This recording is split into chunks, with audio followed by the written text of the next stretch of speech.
Hello tout le monde, bienvenue dans Gagnard d'âme. Je suis Manina, votre sœur de cœur, et aujourd'hui nous clôturons cette série par Jésus, la vie. Nous allons encore revenir au Jardin d'Éden. Au Jardin d'Éden, Adam et Ève, nous l'avons dit, ils avaient libre accès à la présence de Dieu et ils connaissaient également la vérité. Ils avaient la vérité avec eux. Non seulement ils avaient tout cela, ils avaient également la vie physique et la vie spirituelle. Mais par la suite, nous l'avons dit dans les 2 premiers épisodes, ils ont désobéi à Dieu en écoutant le serpent, en écoutant l'ennemi de leur âme. Quelle a donc été la conséquence de cette désobéissance? Dans le livre de Genèse chapitre 2 au verset 17, il est écrit, Dieu dit, il parle à Adam, mais tu ne mangeras pas de l'arbre de la connaissance du bien et du mal, car le jour où tu en mangeras, tu mourras. La conséquence de cette désobéissance a donc été la mort.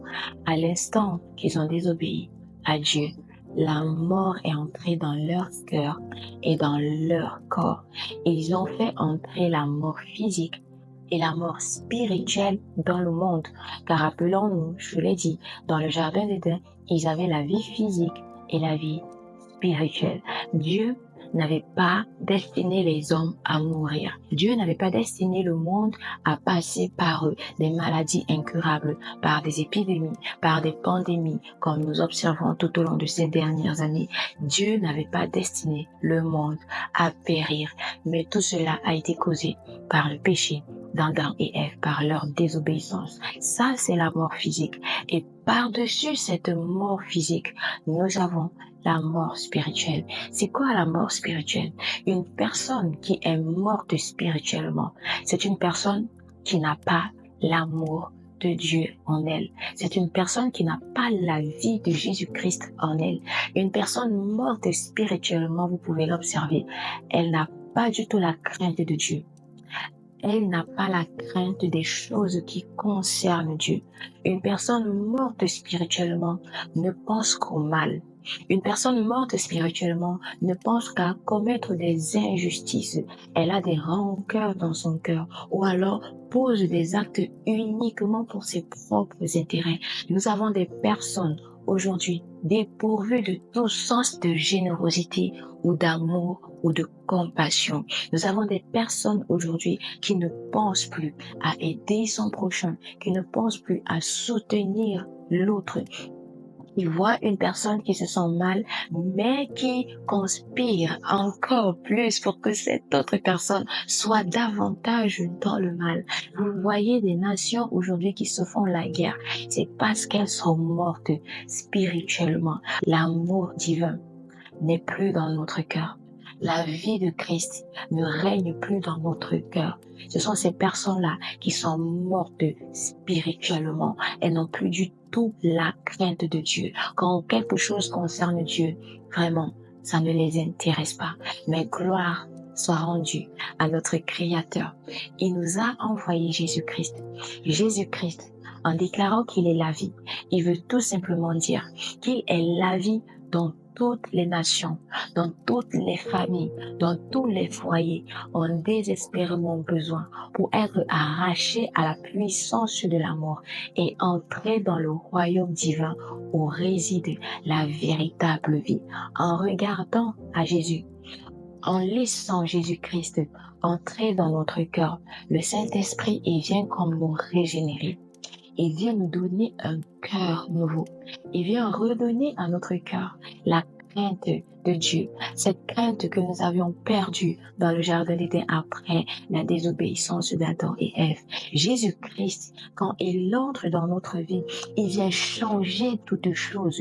Il vient reconstruire, il vient bâtir tout ce qui avait été détruit par la mort. Si nous avions été rejetés, il vient remettre en nous ce sentiment d'amour, ce sentiment d'acceptation par Dieu. Si nous étions malades, quand nous acceptons Jésus-Christ, sa vie vient nous redonner la vie à nos organes qui étaient déjà morts, à nos organes qui étaient en train d'être détruits. La vie de Christ, non seulement redonne la vie à notre corps, mais également nous redonne la vie spirituelle, c'est-à-dire que nous vivrons éternellement. Même quand notre corps physique mourra, nous avons l'espérance que nous vivrons éternellement dans le royaume de Dieu.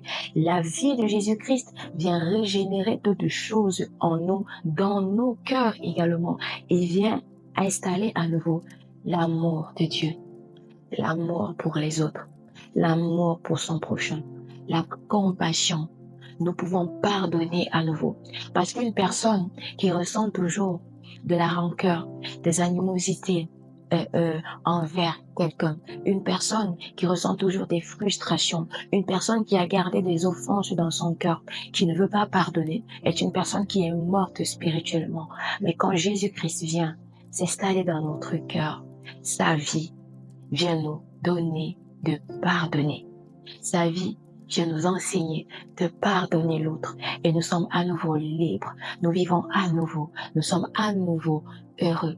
Nous sommes à nouveau en paix avec nous-mêmes et avec Dieu et avec le monde. Là où règne la vie de Jésus-Christ, c'est la paix, c'est l'abondance, c'est la joie, c'est le bonheur, c'est la santé.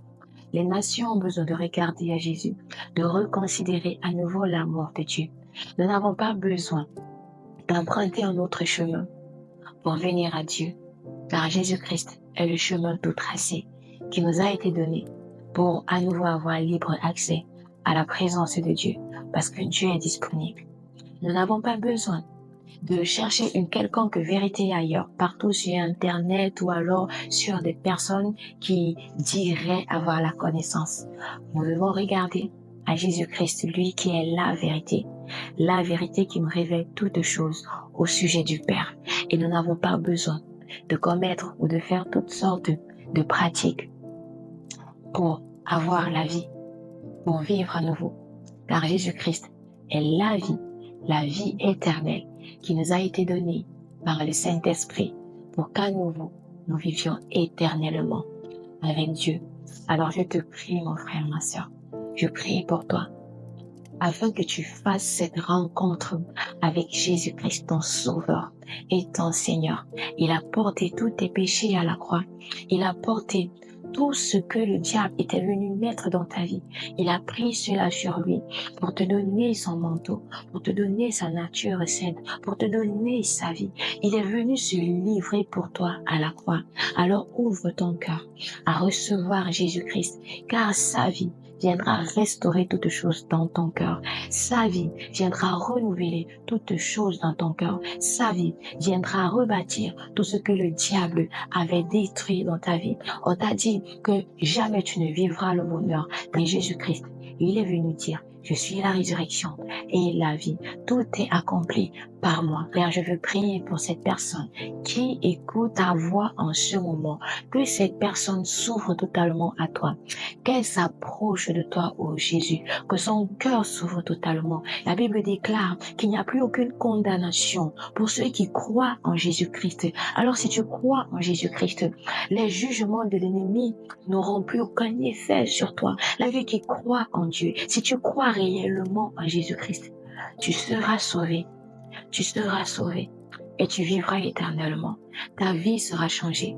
Oh Seigneur, je te dis merci pour ton enfant actuellement qui fait une rencontre exceptionnelle avec toi, qui fait cette rencontre avec toi et qui fait le choix de te donner sa vie, qui fait le choix de te rencontrer et de te connaître, de te reconnaître comme son Sauveur et comme son Seigneur. Gloire à toi Jésus, gloire à toi Père, que ton nom soit élevé. Amen. On se retrouve à très bientôt dans Gagneur d'âme pour un nouveau thème. Et d'ici là, sois béni.